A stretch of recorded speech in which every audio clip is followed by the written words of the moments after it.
मुझे इस चीज़ की खुशी है कि अब पाकिस्तान में यंग जनरेशन जो है वो बहुत तेज़ी से आगे बढ़ रही है काम सीखने के लिए। मुझे शुरू में अफसोस होता था 92 में जब पाकिस्तान में मैंने काम शुरू किया। पाकिस्तान, मिड ईस्ट और सदर्न एशिया में मैं पायनियर हूँ इस काम के लिए। उस वक्त जब मैंने काम शुरू किया तो अगले 10 साल में सिर्फ फैसिनेशन में रहा कि इतने बड़े इंस्टीट्यूट्स मौजूद हैं और यहाँ पे परक्यूटेनियस सर्जरी नहीं हो रही, गो कि ये एक बड़ा ज़रूरी चीज़ थी। उसके बाद फिर इसका लर्निंग कर्व जो है वो ग्रेजुअल है, वो बहुत स्टीप नहीं है। हिम्मत से काम करना होगा। हमारी पॉपुलेशन बहुत ज़्यादा है, हमें बहुत ज़्यादा डॉक्टर्स की ज़रूरत है, बहुत ज़्यादा यूरोलॉजिस्ट की ज़रूरत है, सबसे ऊपर एक्सपीरियंस की ज़रूरत है। अब मुझे इस चीज़ की भी खुशी है कि अब जो सीनियर्स हेड कर रहे हैं डिपार्टमेंट्स को, वो एनकरेज करते हैं अपने जूनियर्स को। हमारी पुरानी जनरेशन जिसे मैं बिलोंग करता हूँ, हमारे उस्ताद में ईगो फैक्टर ज़्यादा होता था। मुझे शर्मिंदगी के साथ ये बात कहनी पड़ती है, उनमें ईगो फैक्टर ज़्यादा था। लेकिन अब जो मौजूदा हमारी लॉट है जो सीनियर्स की है, जो हेड कर रही है, वो बखूबी सिखाते हैं जूनियर्स को।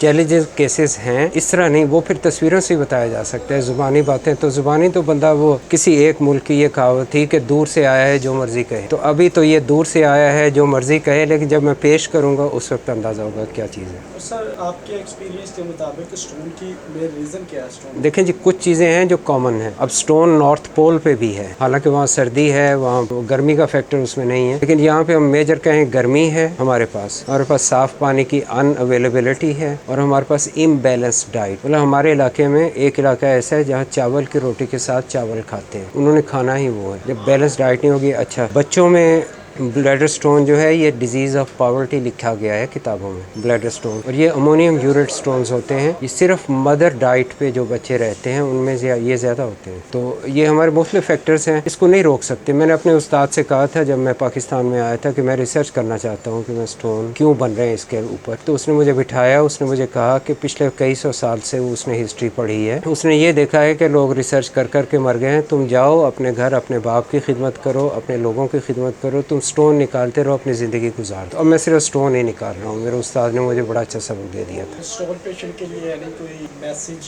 पहली चीज़ तो ये है कि बीमारी शुरू में आसान होती है पकड़ना, बाद में मुश्किल हो जाती है। जितना ज़्यादा टाइम गुजारेंगे उतना मरीज़ के लिए भी तंगी है और डॉक्टर है उसके लिए भी तंगी है। तो एक तो यह है कि अर्ली फेज़ में आदमी कोशिश करे अपना इलाज करवाने की। पहले तो इकनॉमिकल कंडीशंस लोगों की आड़े आती थी, लेकिन अब सरकार की तरफ से फैसिलिटीज़ आ गई हैं। मसलन हेल्थ कार्ड स्कीम शुरू हो गई, या सरकारी हॉस्पिटल में एम्बिशियस डॉक्टर्स आ गए जो काम करने वाले हैं। तो अब काफ़ी ज़्यादा चांस है कि वो लोग जल्दी कैटर हो जाएं। इसलिए मत रुके और ज़रूर जाएं अपने डॉक्टर के पास और सही रास्ता पकड़ें। स्टोन का आपने ये याद रखना है कि शुरू इसने किडनी से ही होना है, चाहे एक न्यूक्लियस की शक्ल में हो, फिर इसमें जहाँ भी ग्रो हो वो होता जाएगा। लाइफस्टाइल भी इस पे कोई इफेक्ट करता है? लाइफस्टाइल बिल्कुल करता है, क्यों नहीं करता। अब हम वही चीज़ें अप्लाई कर लें जो आम ज़िंदगी में करते हैं कि हमें दौड़ना भागना चाहिए, एक्सरसाइज करनी चाहिए, पानी ज़्यादा पीना चाहिए, मॉर्निंग वॉक होनी चाहिए। ये चीज़ें वो हैं जो आम बॉडी पे भी असर डालती हैं, स्टोन पे भी असर डालती हैं।